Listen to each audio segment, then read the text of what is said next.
Hey there, Tad Hargrave from Marketing for Hippies. Hope you're doing well.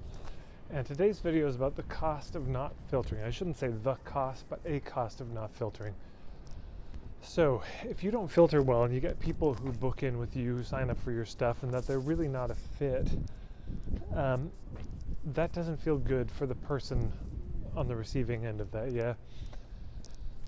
This happened twice to a colleague of mine. She she signed up for things with my colleagues and it didn't work out. And she was left with a real bad taste in her mouth. Didn't feel like my colleague, Stanley, who it's because of this, I just won't be referring to as much anymore. But because of this, it didn't feel resolved. And I said, I remember when I chipped a tooth of mine, a plate, and when I went to the dentist, he said, "Yeah, I bet your tongue has just been nonstop." I was like, "Yeah, my tongue just won't stop feeling it." That's what happens to people. This is what we do to people when we don't filter well, and they're left with that bad taste in their mouth. We don't refund when we could have. We don't apologize when there's something to apologize for. We all do it. None of us, myself included, are immune. But it's good to remember that this is what it does. It might be complete on our end, but it's not complete on their end. And that's a cost. Because all this energy they could be pouring into their work, all this energy they could be pouring into making the world a more beautiful place, into giving their gifts.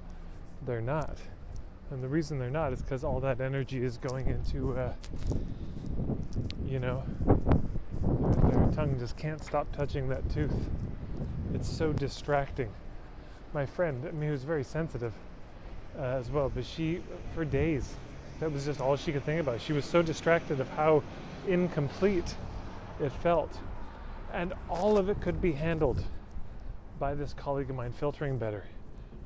Do you think that my colleagues, in either case, again, colleagues to whom I won't be referring people as much anymore, do you think either of them said, "Hey, clearly something in my sales letter gave you an impression that this was something different than it was. Could you help me clarify that? I get it. I believe you. This wasn't a fit. This didn't work for you.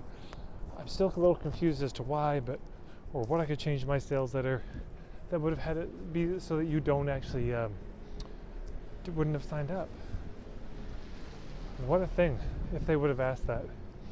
What a thing if they would have gone to school on it and reflected, like, what is it that we could have done different on our end, that we could learn from this to make sure that nobody else would have such an experience. But they did not. So it felt terrible. So there are a couple lessons from this. One is, it's really not neutral. There are consequences that we don't experience, so we imagine they don't exist. Number two, if we don't filter well. Number two, if we don't filter well, it's on us to use that experience to make sure we filter so that no one else slips through, and they and us mutually have that experience, which is just an awful experience to have. So anyways, there's my thought for today. Thank you so much for watching. Thanks for sharing the videos, those of you who do. Thanks for subscribing if you do. Marketingforhippies.com is my website. Of course, I'm on Facebook as well. And I think that's it.